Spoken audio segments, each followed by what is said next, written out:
로마에 있는 우르반 대학에 가면 그 대학 강당 건물에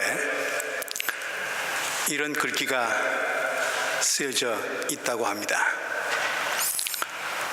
퉁크 프록시메, 독일어로 말하면 und dann, 영어로 하면 and then, 우리말로 하면 그리고 그 다음엔 그래서, 뭐 이런 뜻입니다. 이 글귀가 그 강당 건물에 새겨지게 된 데는 이런 사연이 있었다고 합니다.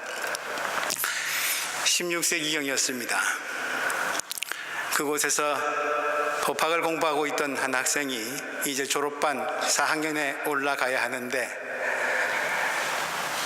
너무 가난해서 공부를 더 계속하기가 힘이 들었습니다. 공부는 해야 되겠고 학비는 없고 살아갈 길도 막막하고, 그래서 학생은 당시 가난한 사람들을 잘 도와주기로 소문이 났었던 필리포 네일이라고 하는 사제를 찾아가기로 마음먹습니다. 네일을 찾아간 이 학생은 자신의 자초지종을 여쭙고서 자기를 도와주기를 간청합니다. 그러자 사제가 묻습니다. 자네 사정이 참 딱하구만. 그래, 법대를 졸업하면 뭘 할 생각인가? 예, 변호사가 되겠습니다. 그리고 그 다음엔 퉁크 프록시메, 변호사가 된 다음에는 가난한 사람을 돕도록 하겠습니다.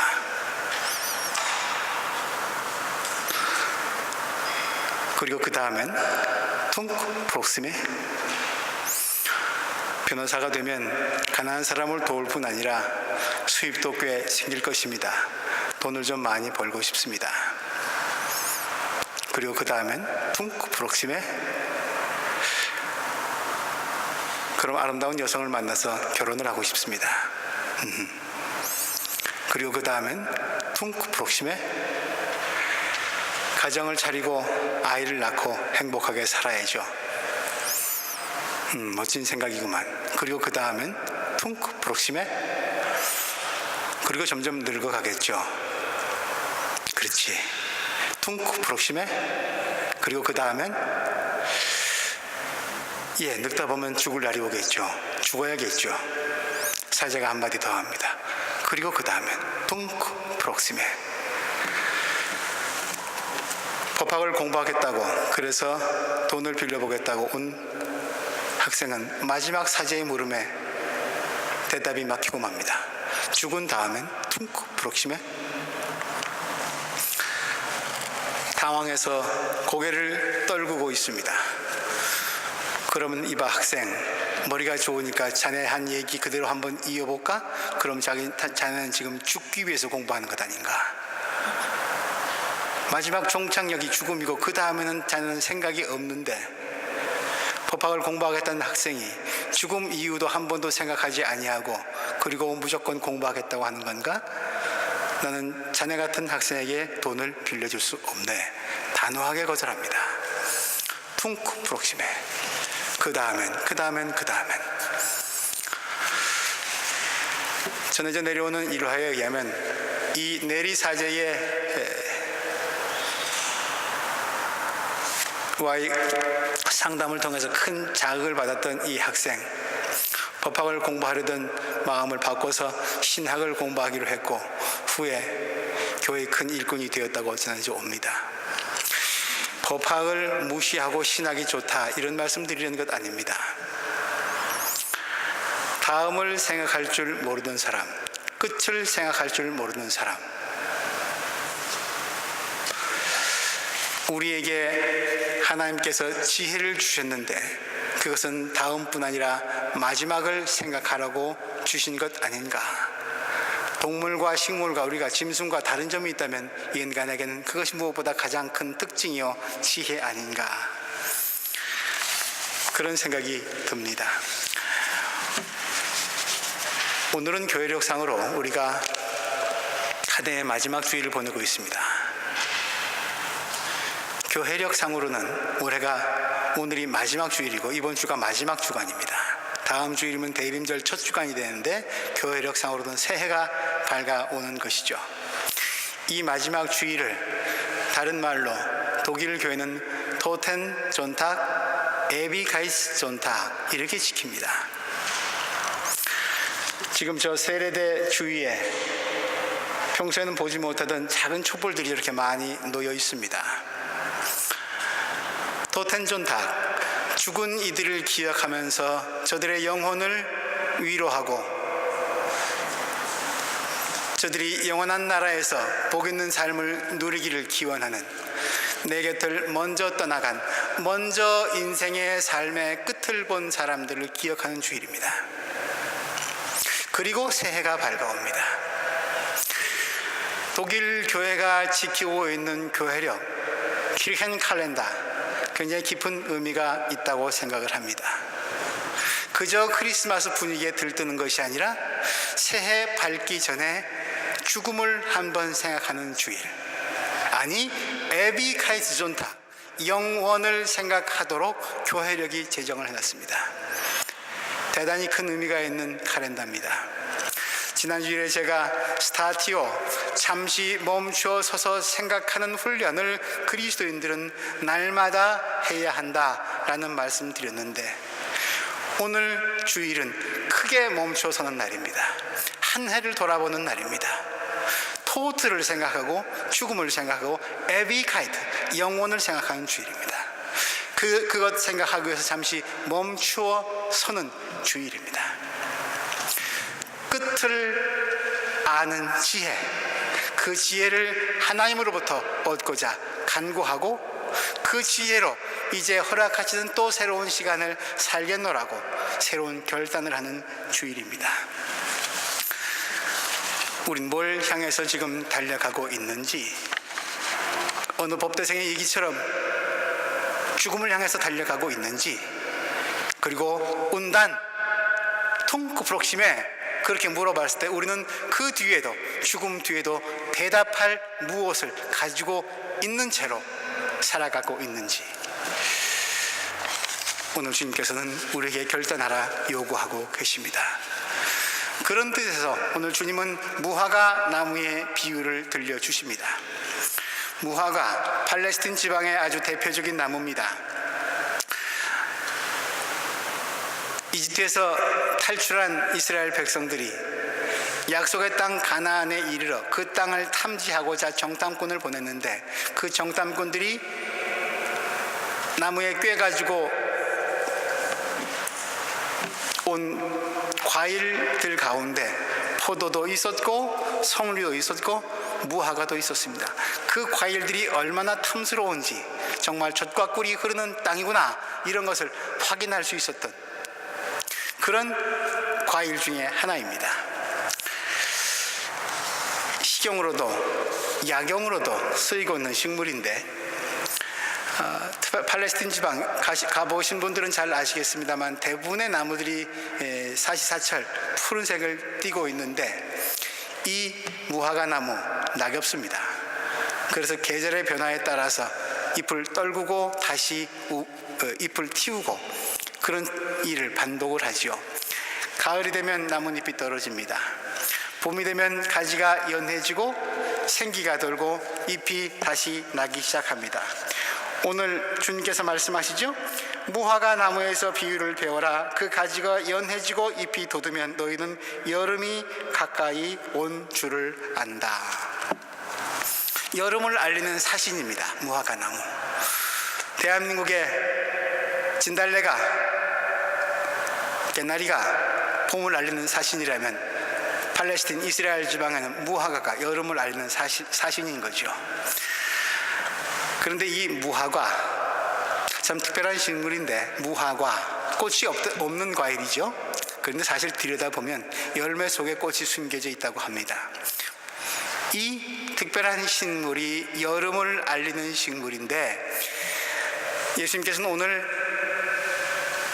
단어를 가지고 단어 놀이를 하고 계십니다. 모르트슈필렌을 하고 계셔요.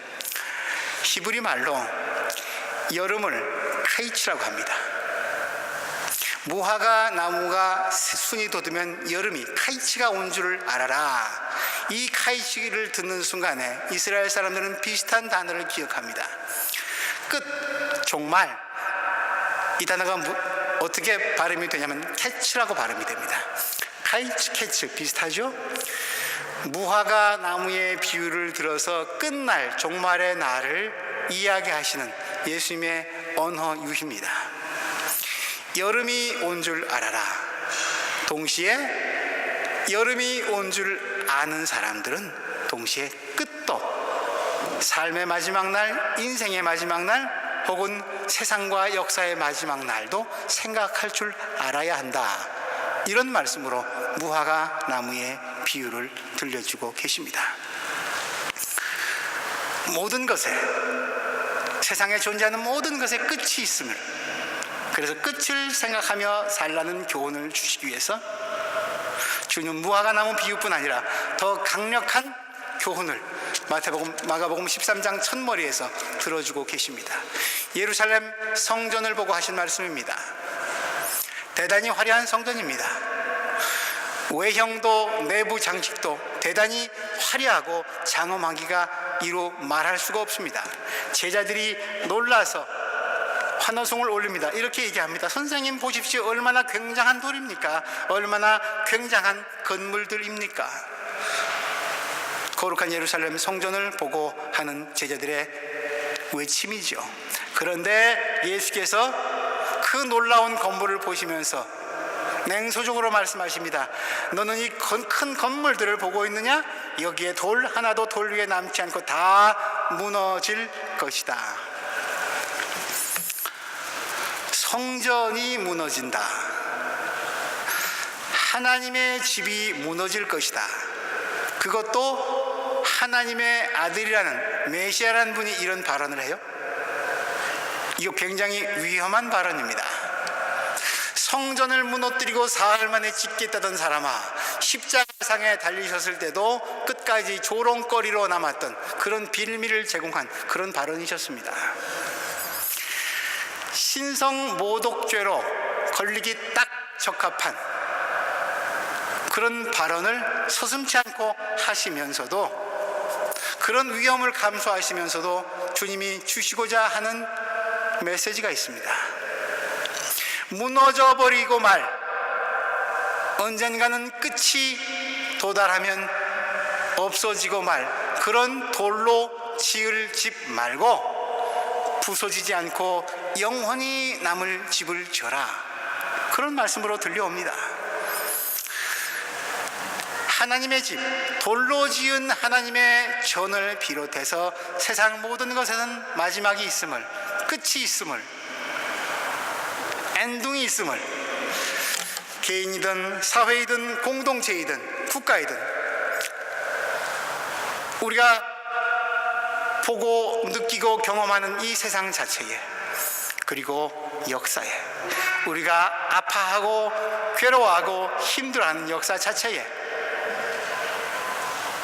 어떻게 희망을 가질 수 있을까 몸부림치는 이 역사에 종래는 종말이 있음을 성전을 보시면서 돌 위에 돌 하나도 무너지지 아니하고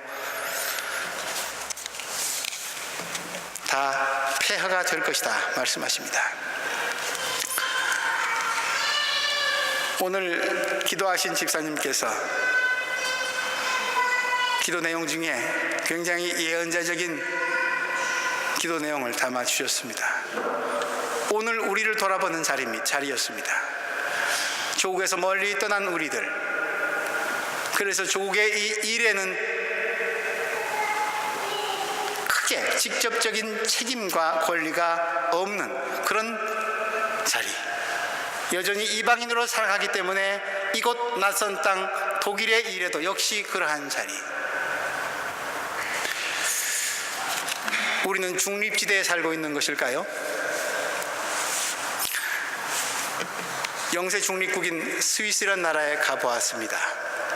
참 아름답고 깨끗하고 살고 싶은 나라였습니다. 여행하고 싶고 살고 싶은 나라 1위가 스위스이죠. 그런데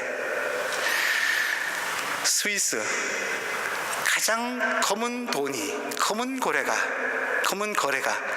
가장 활발히 이루어지는 곳입니다. 겉은 화려한데 속은 검은 강물이 흐르고 있습니다. 스위스 사람들 만나보았습니다. 오해가 없으시길 바랍니다. 그 깨끗한 나라 지키기 위해서는 사람들이 인구가 자꾸 많이 불어나면 아니 되겠죠. 외국인에 대한 경계 대단했습니다. 감상하기에는 좋을지 몰라도 저 같은 외국인이 살기에는 참 불편하겠다, 이런 생각 들었습니다. 무엇이 중립입니까?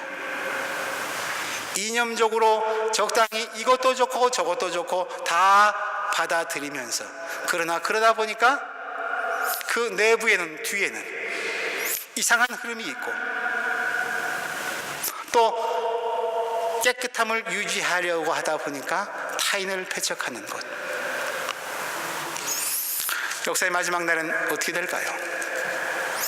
그 종말의 날엔 중립국이 없음을 우리는 알아야 할 것입니다. 신앙의 노선에는 여기도 아니고 저기도 아니고 흑도 아니고 백도 아닌 회색지대, 신앙의 자리에는 없습니다. 이해할 것 이해하고 아니할 것 아니하는 삶의 결단, 그것이 끝을 알고 오늘을 사는 사람의 삶의 자세라 생각이 되어집니다. 끝을 알면서 사는 사람과 그것 모르고 대충 언제까지나 오늘이 계속될 듯 사는 사람, 확연히 다른 것이 이런 사람의 예화를 통해서도 드러납니다. 여러분들 알프레드 노벨이라는 사람을 아실 겁니다. 다이너마이트를 발명하고 유명한 스웨덴의 화학자지요. 폭탄을 발명함으로 인해서 굉장히 큰 돈을 벌었습니다. 갑부가 됐습니다. 근데 그에게 형이 있었는데 형이 먼저 죽었습니다. 근데 이 신문사 기자가 기사를 잘못 썼어요. 그래서 알프레드가 죽은 것으로 신문에 보도가 됐습니다. 부고장이 나간 거예요. 멀쩡히 살아있는 사람을 죽었다고 얘기한 거죠.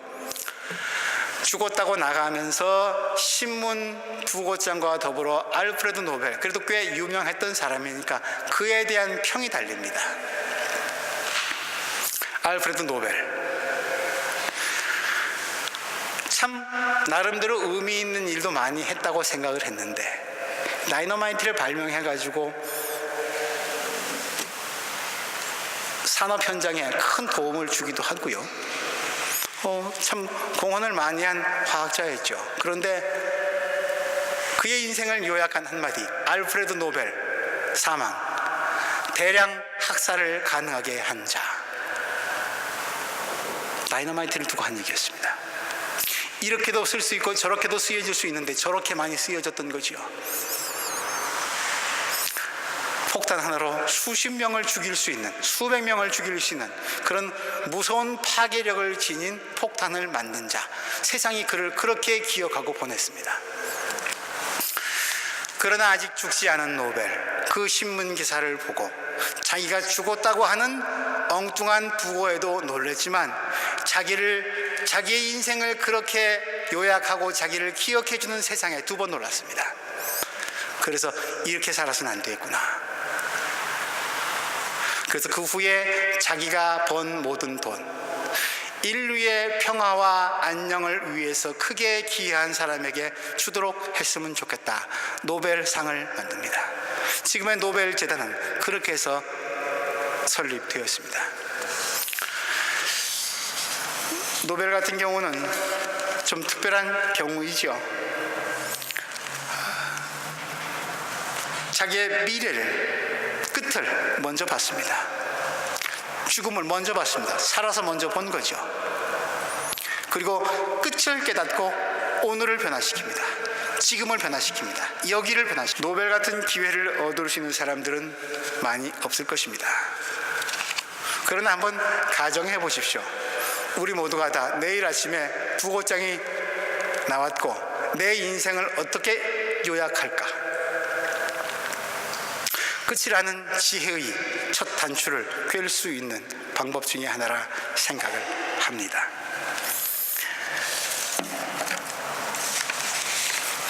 제가 어릴 때 놀러 나가면 또 어딜 좀 다녀오려고 하면 어머니는 문간에 서서 꼭 저에게 얘기했습니다. 늦지 말고 들어와라. 그것이 초등학교 시절 넘어서 중학교, 고등학교 이렇게 머리가 클 때까지 계속되니까 저는 그 소리가 듣기 싫어졌습니다. 늦지 말고 돌아와라.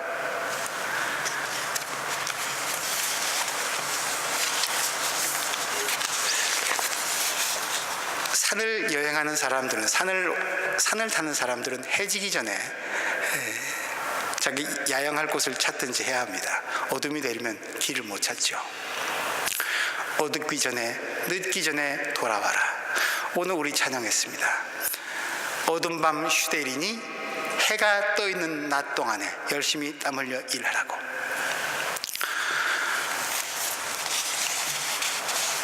늦기 전에 돌아와라는 어머니 말씀이 좀 짜증스러웠지만 이제는 깨닫습니다. 제게 돌아갈 집이 있다고 하는 것 얼마나 복된 일인지. 우리의 인생의 종말의 날 뒤에는 우리는 어디로 돌아갈까요? 어디 갈 곳이 있을까요? 갈 곳이 있는 사람은 행복한 사람일 것입니다. 그래서 그의 인생을 소풍처럼 즐길 수 있을 것입니다. 그러나 끝난 뒤에 어두워진 데 갈 곳이 없다면 그의 지금 여기의 삶의 삶 인생살이 얼마나 많이 고달프겠습니까? 어둡기 전에 돌아와. 부모님의 말씀이 아니라 오늘 우리를 부르시는 주님의 말씀으로 들려옵니다. 가지가 돋고 가지가 연해지고 잎이 돋으면 너희는 여름이 가까워 온 줄 알아라. 이같이 너희도 이런 일들이 일어나는 것을 보거든 인자가 문 앞에 가까이 온 줄을 알아라. 어두워졌으니까 집으로 돌아갈 때가 된 줄 알아라. 하나님께서 그 종말의 날까지 거꾸로 생각하면 우리를 지키고 보호해 주시겠다는 약속의 말씀으로도 들려옵니다. 이제 우리는 또 하나의 문제를 풀어야 됩니다. 끝을 아는 지혜. 그래, 끝이 있지. 그 지혜를 얻은 사람들은 이제 어떻게 살아야 합니까? 끝이 있다는 것 알기만 해서는 불안해서 어디 살 수가 있겠습니까? 종말을 아는 사람들은 사는 삶의 방식이 좀 달라야 되겠죠. 주님은 삶의 방식을 우리에게 알려주십니다. 내가 진정으로 너희에게 말한다. 이 세대가 끝나기 전에 이 모든 일이 일어날 것이다. 하늘과 땅은 없어질지라도 나의 말은 절대로 없어지지 않을 것이다. 돌 위에 돌 하나도 남겨지지 아니하고 하나님의 전, 돌로 지은 하나님의 전이 무너질지라도 그러나 결코 없어지지 아니할 것이 하나 있는데 거기에 기준을 맞추고 살면 끝을 준비하는 참 제대로 준비하는 지혜로운 자다. 그런 말씀으로 들려옵니다. 북극성이라는 게 있죠. 언제나 그 별은 정북을 가리키고 있습니다. 정북에 있습니다. 폴라리스라고도 하죠. 배를 타고 가는 사람들, 특별히 옛날 이렇게 컴퓨터로 모든 것들이 제어되는 이런 초정밀 과학 선박이 나오기 전에는 옛날 항해사들 가장 중요한 항해술 중에 하나는 북극성을 제대로 짚고 발견하는 일이었습니다. 북극성만 잘 볼 줄 알면 깜깜한 밤에도 배는 길을 잃지 아니하고 자기가 가야 할 목적지를 향해서 갈 수 있기 때문이죠.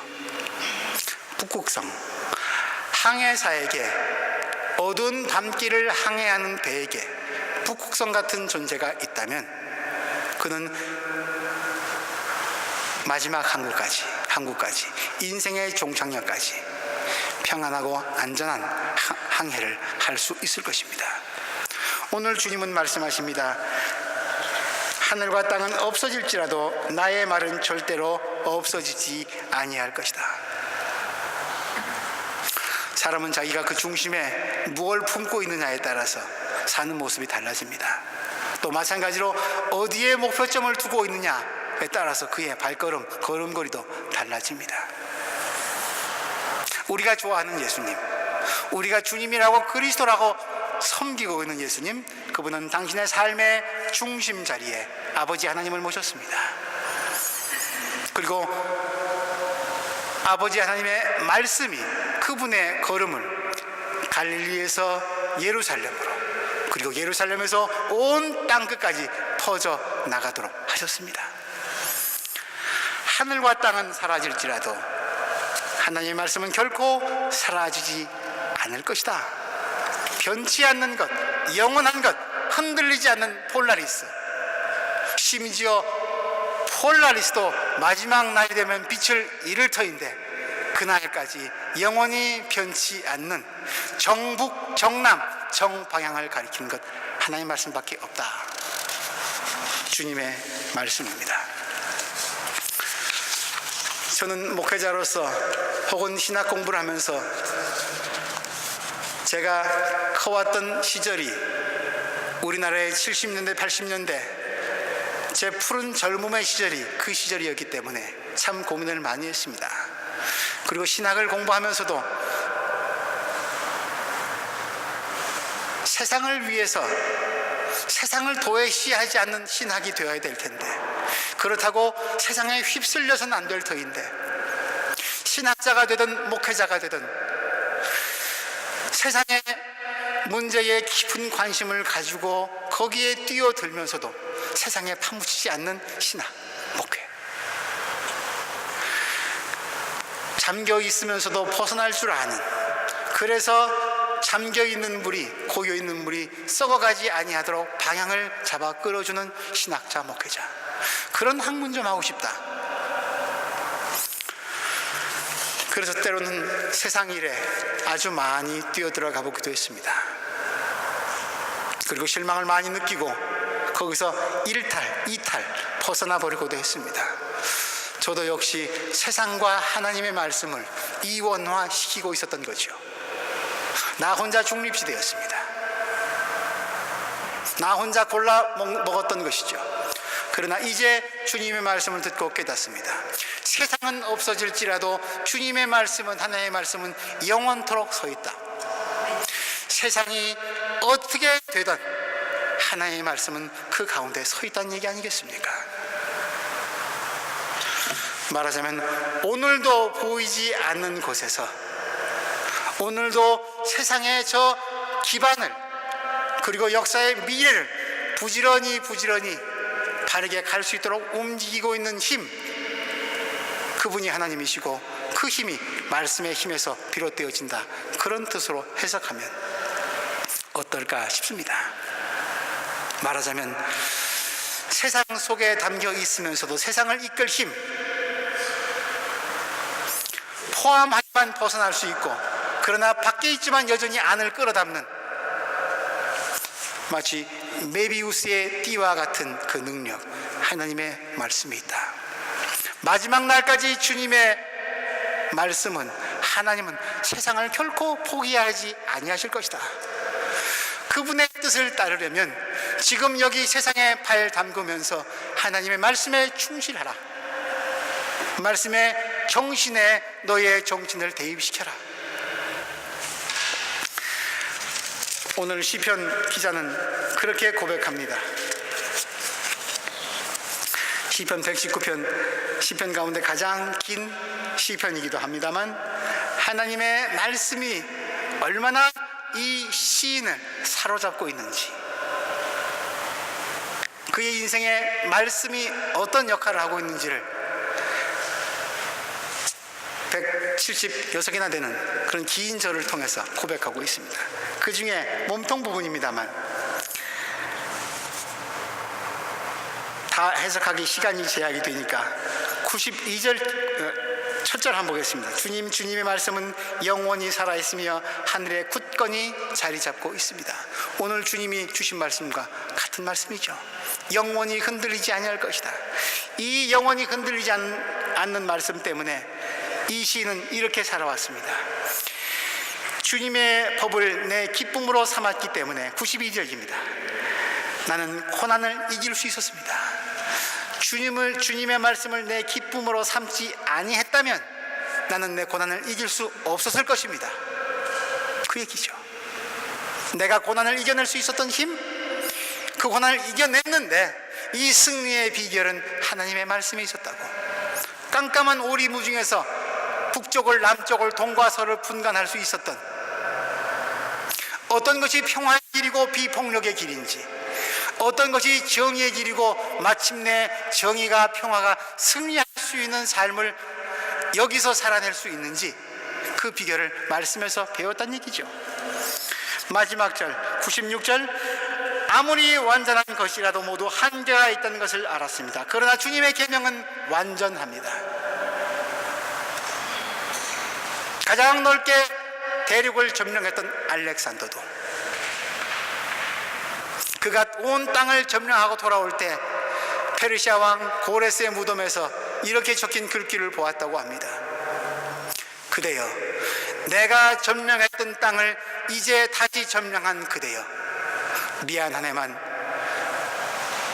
나에게 땅 한 평만 빌려주게나. 자기 누울 곳 빌려달라는 얘기죠.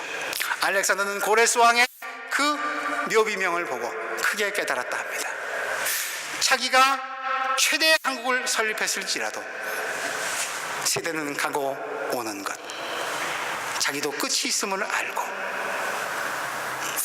보여지는 것이 다가 아님을, 그래서 그는 죽을 때 자기 관 밖에 자기 손을 내밀고 묻어달라고 얘기했다고 하죠. 공수래 공수고 아무것도 가져가는 게 없음을 말입니다. 그 대왕이 아무리 완전한 것이라도 모두 한계가 있다는 것을 알았습니다. 그러나 주님의 계명은 완전합니다. 오늘 우리는 한 해의 마지막 자락에 서 있습니다. 그리고 이제 베를린 시내 독일 곳곳에서 다음 주가 되면 마히나마트가 열릴 것입니다. 이번 주간은 마치 다음 주부터 시작될 축제를 잔뜩 웅크리면서 100m 뛰기 전에 선수들처럼 준비하는 그런 모양으로 보입니다. 그러나 진정한 축제가 되기 위해서는, 진정한 주님의 오심을 기다리기 위해서는, 진짜 복된 크리스마스가 되기 위해서는 토텐존탁, 에비가이존탁, 이 과정 거쳐야 됩니다. 끝을 아는 사람만이 주님의 오심이 진정 평화일 수 있고 기쁨일 수 있고 하늘의 영광을 돌릴 수 있다 생각합니다. 그러므로 오늘 주님이 주신 무화과나무의 비유, 언젠가는 너는 반드시 하나님 앞에서 계산하게 될 때가 있음을, 우리 재직회 때마다 공동회 때마다 한 해 살림살이를 셈하는데 그 셈이 하나님 앞에서 꼭 이루어지고 말 것임을 말씀하고 있습니다. 그것도 이제 언제 올지 모르지만 주님이 문 앞에 와 서 계시다고 합니다. 그래서 우리 그리스도인들은 잠시도 긴장을 늦출 수가 없습니다. 여기서 어떻게 사느냐가 거기서 어떤 대접을 받느냐를 결정하기 때문입니다. 우리의 종말은 그때 거기서 그날이 아니라 지금 여기서 결정됩니다. 지금 이 자리가, 그래서 끝을 아는 사람들에게는 그 끝의 주인이신, 아니 알파와 오메가이신 처음이요 나중이신 주님을 알고 모시어 드리는 사람에게는, 그래서 지금 여기 오늘이 영원의 자리일 수 있습니다. 오늘은 영원을 기억하고 마음에 새기는 영원 주일입니다. 기도합니다. 하나님,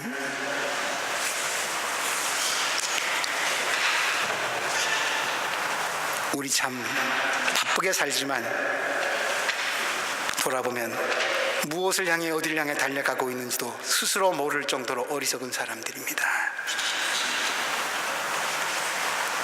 나의 오늘 속에 나의 미래가 담겨 있음을 알게 하시고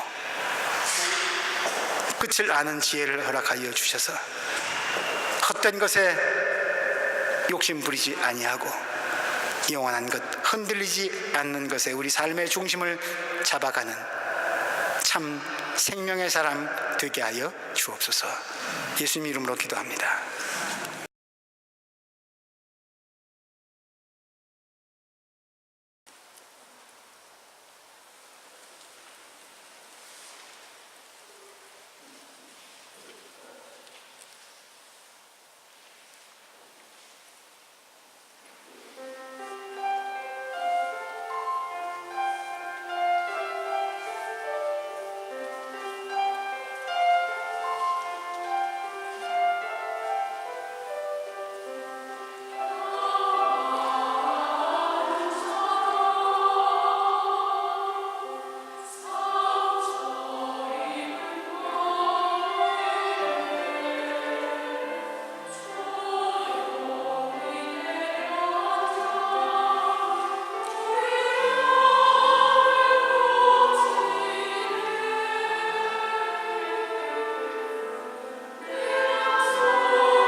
찬송합시다. 들어보라. 찬송합시다.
사랑